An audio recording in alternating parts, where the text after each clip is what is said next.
Welcome to Magic Master Sets. Hey everyone. So this is the next video that we have going on in our bulk that we got the other day. So I have the pile here ready to go. It's all again already in numerical order and set up. So before I get into this, I want to apologize about the video I did earlier. So it's been a couple hours since I made the video for the first set of bulk that we got. So like I said, I want to talk about that and I want to apologize. So I was trying a brand new software I found. Um, I think I mentioned in there I'm using a free software. I'm not paying for anything yet because I'm spending all my money on the cards, and this is just something simple as a hobby. So I'm not. I don't want to devote a bunch of money into the systems and stuff that I'm using quite just yet. Now, obviously, if this channel grows and whatnot and gets bigger and all, sure, I'm open to absolutely doing that and learning how to do it and making the quality better. But right now, this is just me. It's just this is for fun. So I'm trying to do everything basically cheap or free because I'm not trying to put a lot of money out for this other. I want to focus the money on buying the cards. So the system I used, you can see what the system is. I'm not naming it. There's a watermark down in the right corner. You can see it. Um, Unfortunately, the video quality was really bad, and that's what I want to apologize for. It was the first video I did with it. It seemed like the system itself, how it worked, how it operated, seemed pretty decent. Um, but it just did not come out with a good quality video. And I tried to redo it. I tried to upload or change the settings of the video and whatnot to make it better in quality and all, and it just did not work. So I'm trying something a little bit different this time. Normally, I use a free program that I already have.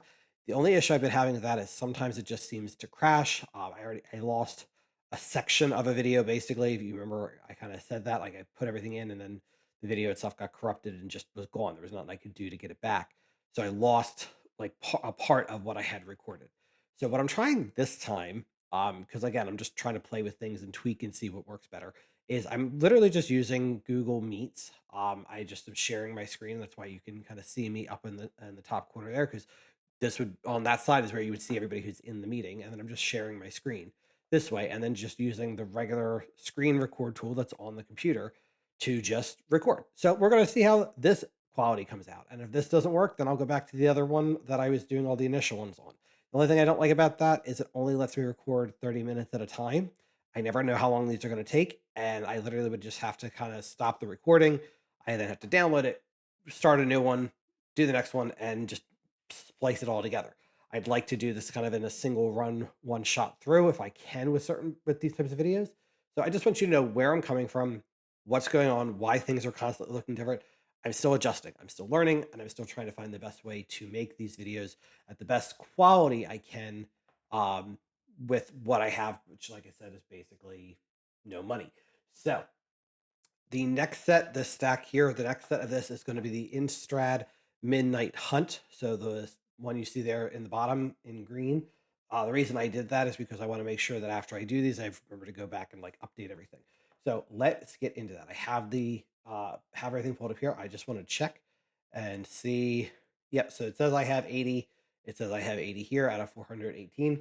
So let's get into adding these. Um, I also want to just continue a little bit of my chat from last time. I hope you enjoyed the real estate information. It would not necessarily it was advice per se, but it was just real estate information about what I do and how I kind of do my job. But I kind of want to continue, I guess, on that. But I also like this is more generalized advice because again, if you watch the other video, you know I can't give specific advice if I'm not licensed within that state, but I can give generalized advice that like would be just overall helpful for pretty much anybody. So, and again, I apologize. This is a different way of doing things since I'm not recording the actual screen. I'm recording a screen that I'm sharing, which is over here. There's a little bit of lag, I guess, on the record part. So my mouse doesn't always seem to be moving the way I want it to. So again, just bear with me with the technical glitches and learning and all that other stuff. But anyway, um, so with real estate agents, what a lot of people don't know about something we do is they don't know that we can help with rentals. Now, most people, if you've probably rented at some point in your life, and you probably did what most people do, which is you either go to websites and look for apartment buildings around you, or look for things on some of the public apps like Zillow or Trulia or Homes.com or Apartments.com, which I believe, if I remember correctly, is also owned by Homes.com. So you can go to a couple different places and look for stuff. What I want to generally talk about is that you can use a realtor to help you get a rental. And a lot of people don't know that that's something that they can do and help with. I will also say a lot of agents don't typically like to do it just because it's still a good amount of work, and the way the pay structure breaks down, they don't really make a lot of money.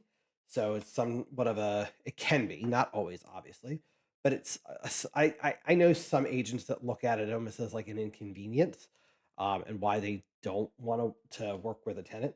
Let me fix that. That's actually hollow. So let me explain how it works. At least let me explain from my knowledge and what I've done and how I've helped people in the regard of renting, because it I've done it. I have worked with tenants before. I actually just got somebody in a place at the beginning of February, and they actually want to buy at some point. So the next step I'm going to do with them is, once they're moved in, but I want to make sure they're in, they get settled, and try not to overwhelm them. But my goal generally with them is to actually help them get prepared so that I can actually help them buy a house maybe within a year, so that they don't have to renew the lease that they just signed, and that I can help them get into their own home within that time frame, like basically make sure they're ready, prepped, and ready to go. And then when that lease is up, maybe we don't have to sign another like year lease. Maybe we can get them to just go month to month while I'm getting them out there and searching for a home. But anyway, so how it works, let me break everything down so you kind of have an understanding. And again, this is all from my perspective, my experience. Uh, your experiences may differ, so don't come at me if the information I'm providing is wrong where you are, because it's right where I am. So if you want to rent and you want help from a realtor, I'm going to generally recommend that you actually get the help from an agent. And now I know that sounds a little self-serving, but again, this is generalized advice. This is not um it's not going to really benefit me in any way. I'm more trying to give you information to help you benefit you. And that's really what like this information is for. And I know this is odd that I'm talking about real estate while I'm doing magic cards, but this is also my job, and I got nothing else to talk about. And I'm still learning all these magic cards and stuff. So I want to talk about something I know, and why not give out some potential free helpful advice. Um, a lot of There's a lot of scams out there. There really are. I know people personally that have gotten scammed, and like friends and people that I know, and I even kind of yelled at them, like saying like, you know what I do for a living. Why did you not come to me and ask me for help or advice or anything like that? Like, why did you do this on your own, and now you're in a kind of worse off position because you got scammed? So obviously, talk to a professional. Like, yes, can you rent on your own? Sure. Could you fix your leaking sink on your own? Sure, if you know what you're doing. If you're like me, I tell people I'm not handy at all and I'm not good at that kind of stuff. So if I try to fix my leaking sink, I have a more likely chance of breaking it and making it worse, and making my plumber charge me more to fix the thing that I made worse than just have him come out initially and fix it.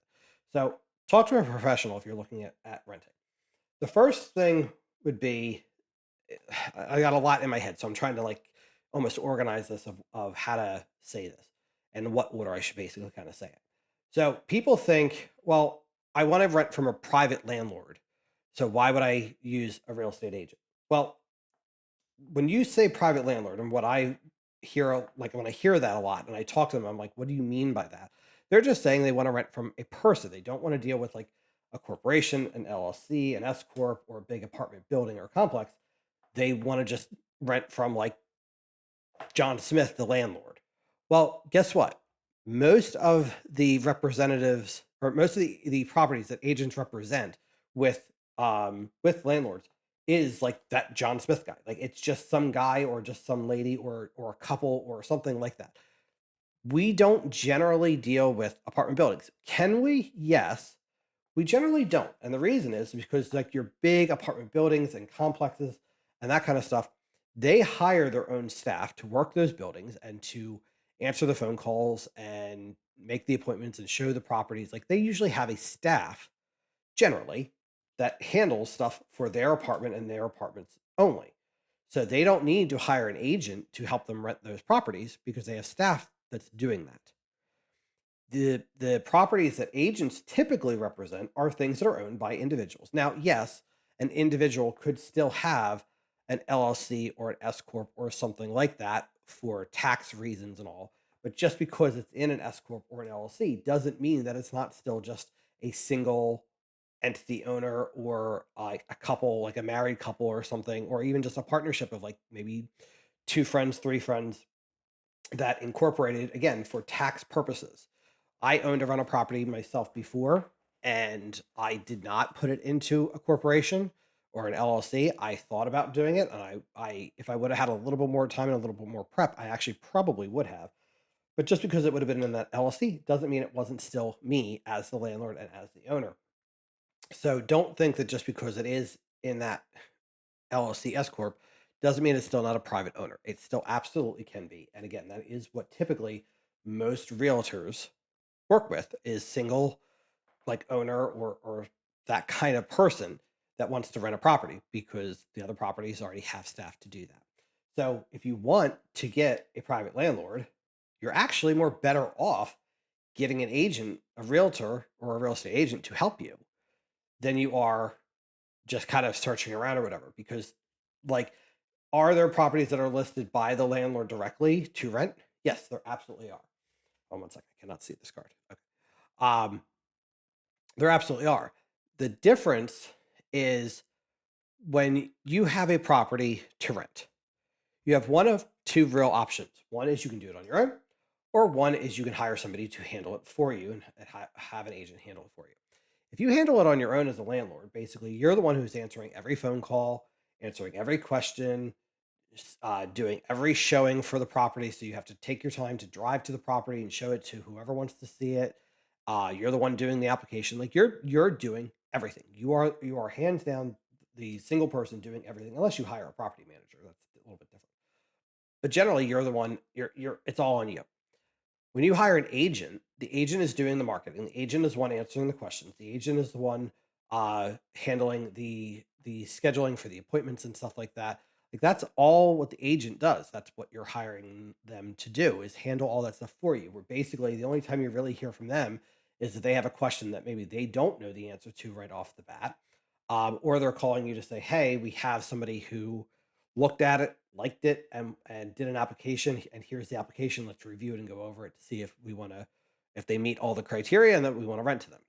So you're paying for that service in that regard, which is really good because does take a lot of weight off your shoulder.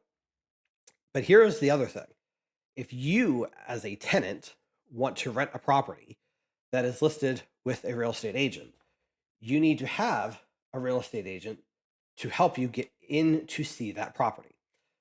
What do I mean by that exactly? Well, if you go on to most of the apps, like I said, Zillow, Realtor, Trulia, any of the apps, and you're seeing properties for rent, a high percentage, I would say, I would guess, and this is just a simple guess, so don't be like, oh, like the number is way off.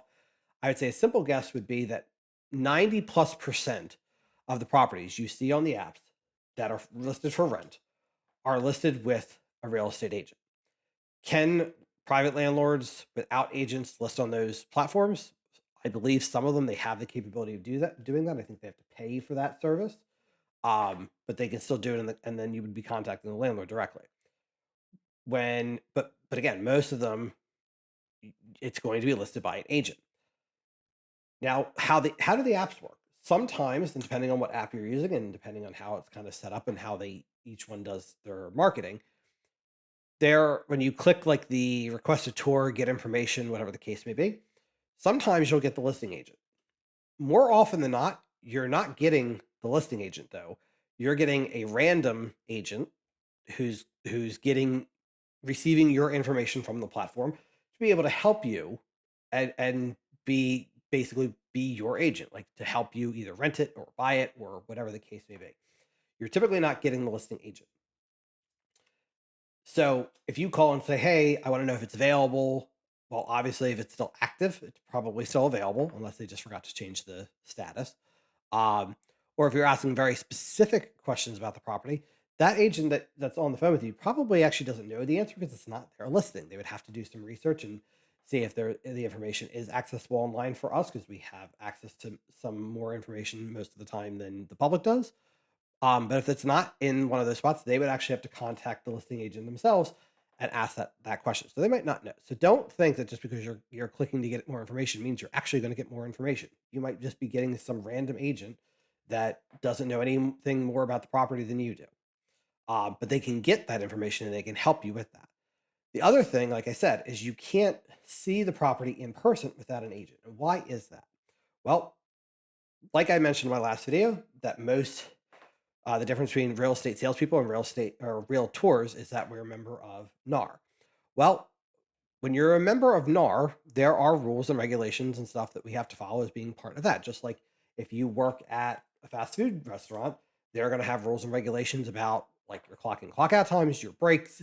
They're going to have things about like how like your prep time, stuff like that. I've worked in fast food places, and a couple, so I know couple little different things. But that I've had a lot of jobs, so it's every job. Obviously, if you had different jobs, even if they're similar type jobs still have differences in the way they handle stuff. And NAR is like that. NAR is an entity that we are associated with and that we pay dues to, and they have rules that we have to follow. And one of the rules that NAR has set for realtors is that we are not allowed to show properties to somebody that we are not representing as a client. So, any of you viewers, if you were to randomly call me up, let's say you were in Pennsylvania or New Jersey, and you randomly called me up and said, "Hey, I want to go see this property." I can't show it to you. I have no authority to show it to you because I am not your realtor. We have not had a conversation. We have not discussed what is involved. We have not signed the paperwork to say I represent you. So until you sign that paperwork with any agent to represent you, they're not allowed to show you that property. Now, are agents still doing it?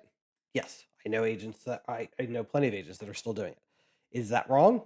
Yes, because it's a rule that's part of our industry that we can't do that. But people break a lot of rules in a lot of jobs. It happens, unfortunately. Um, but no, we're not allowed to do that. So going on the apps and just randomly requesting and hitting a button that says I want to take a tour, that's not doing anything because it's like I said, it's more than likely not going to the listing agent. There is a chance it is, but like I wouldn't say it's a very high chance. Um, Most likely not going to the listing agent. And if the agent that it is going to randomly, like if let's say again you did that to me, I'm more than happy to have a conversation with you and answer as much information as I possibly can for the property.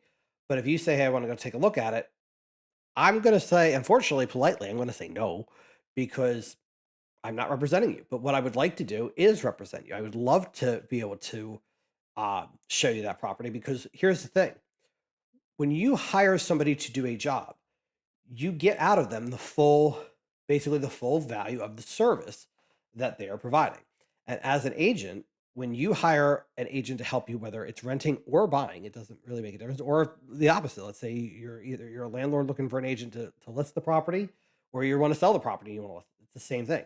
You're paying for a service and you get the service out of that agent. So if you hire an agent to help you with renting and you want to go look at a property, they're going to show you that property. But let's say you don't like it. Like let's say you thought it looked really good in the pictures, then when you show up in person, it's bad, and you're going, "Oh, it's too small," or "Oh, I thought this had two full baths and it only has one full bath and a half bath," whatever the case is. Well, now instead of you having to go back onto your search and randomly go out there and randomly find something again and go through this whole process all over again, you now have hired an agent and who's dedicated to you to help you get into a place.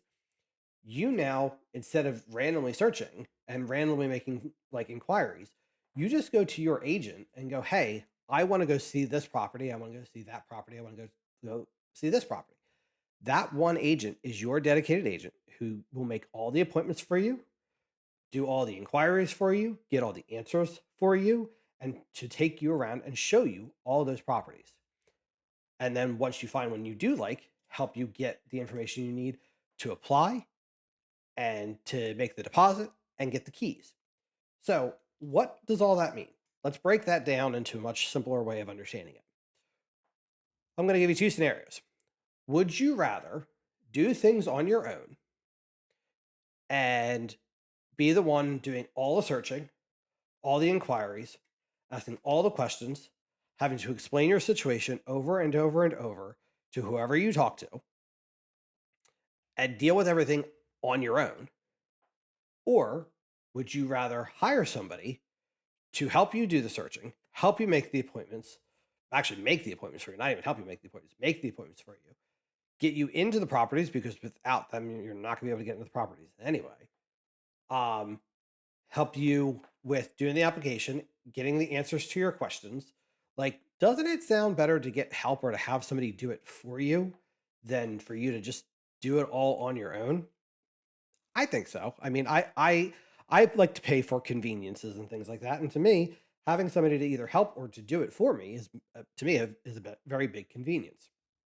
So I definitely think it is better to hire an agent. Now, if you find something on your own, like let's say you do wind up going in just to apartment building and living there where that agent didn't do anything, that's fine. I mean, I've had that's happened with movie attendants. It's part of, unfortunately, it's a part of the job that people can sometimes get into a place without your help, and that's okay.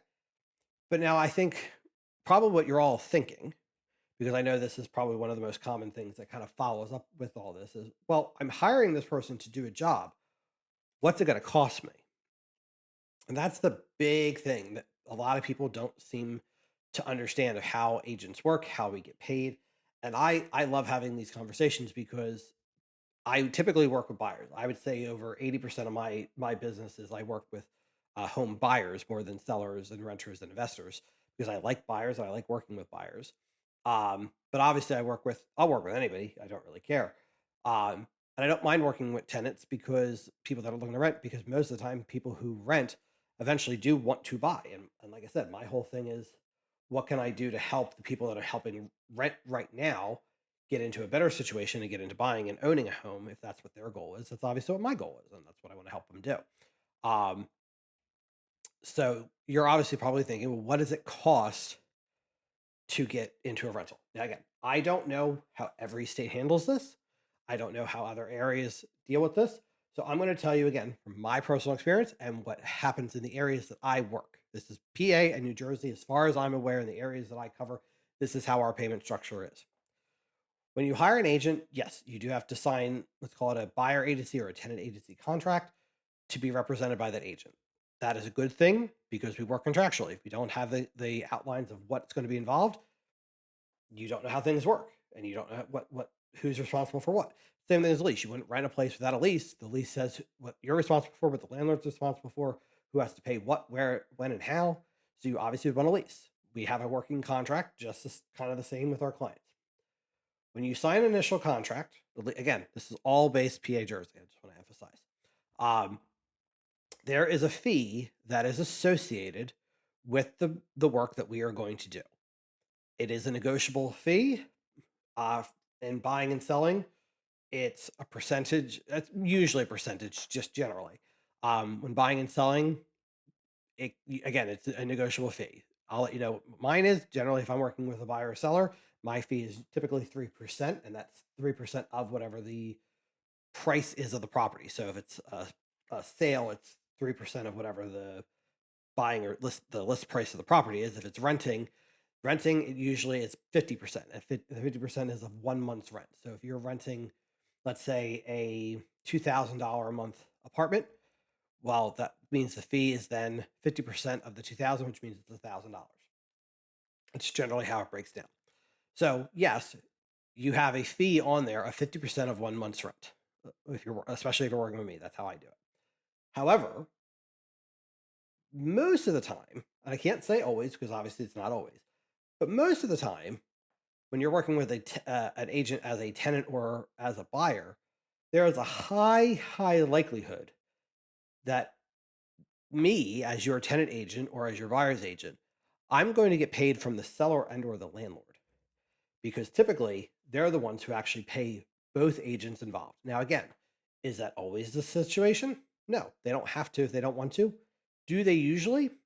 From my experience, yeah, I would say most of the time they do.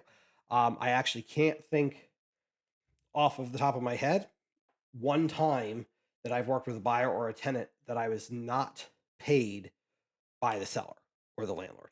I don't think it has happened yet in my experience. So that is a very common thing. So, can I say that the service of a tenant agent is free? No, I cannot say it's free because it's technically not free. It's being paid for, but generally it's not being paid by you. It's being paid by the landlord. Because the way it kind of breaks down is when an agent lists the property to the landlord and they have that conversation, they say, "Hey, we're going to charge 1 month's rent for the service, and I'm going to give half of 1 month's rent to the tenant agent who brings a tenant." Then I cannot find this card. Hold on. Oh, that's because I already have it. Oh, darn it! I didn't realize I already had it in here. Okay, I have a duplicate. Oh, not a big deal. Anyway, um, the listing agent says we're going to charge 1 month's rent for the service. And then half of that month's rent is going to go to the tenant agent. Is that okay? Most of the time, the landlord goes, "Yep, that's fine." So now, when you are giving that first, last, and security deposit, that's usually 3 months rent. First month rent, last month's rent, and a security deposit. What typically happens is the first month's rent. Hold on, I cannot see my screen. I apologize. The first month's rent actually goes to the listing agent and to the tenant agent, and then the second month's rent or the last month's rent and the security deposit go to the landlord. And that's how we typically get paid. So that's what I'm saying. Can I say that the service is free? No, because it's not free. It's just being most of the time being paid by somebody else. So if that happens, why would you as a tenant not want to work with an agent? More than likely you're going to get help with all the things you need help with. You're going to get into places that you wouldn't be able to get into otherwise, and you're potentially at a high likelihood not going to pay any more money than you already would be for the application and the first, last, and security deposit that you're going to have to give anyway. Why not use an agent? To me, that makes absolutely no sense. And then here's the thing. Let's say worst case scenario. Worst case scenario is they're not paying your agent and you have to pay your agent. So now, yeah, you have to pay first, last, security, and then another half of a month's rent. So again, let's say you're looking at a $2,000 a month as an example. You have to put out 2,000 for first, 2,000 for last, 2,000 for security. So that's 6,000, and then another 1,000 for to pay for the agent that did a good amount of the work and showed you all those properties. Is $1,000 worth reducing the headache, the hassle, the time, and the energy that you got saved by not having to do all that stuff on your own and even potentially not seeing the properties you wouldn't have been able to if you didn't have their help in the first place?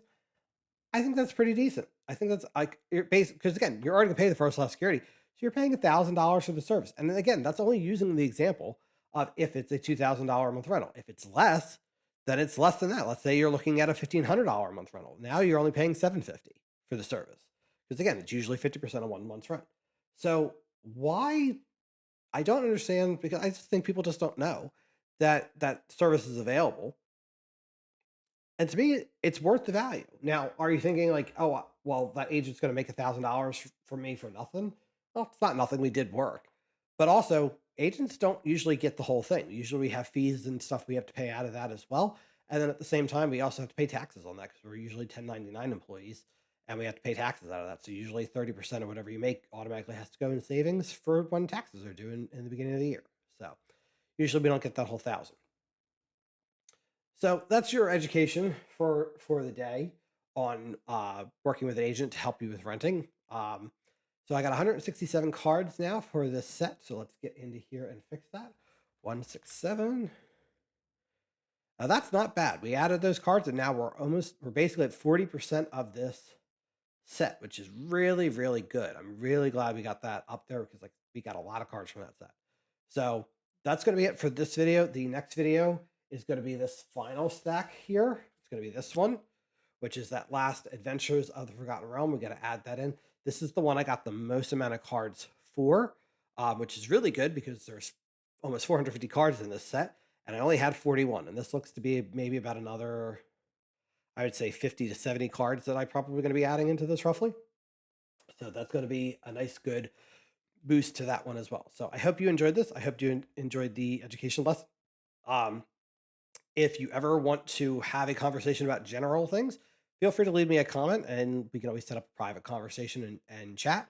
Again, I cannot give specific real estate advice outside of the state. However, I can give general guidance and just general information, stuff that you could just Google, find on TikTok, find on Instagram, that kind of stuff. I'm more than happy to give that and to give analogy and potential scenarios because, again, I can't give specific advice to people that I'm not representing or within another state.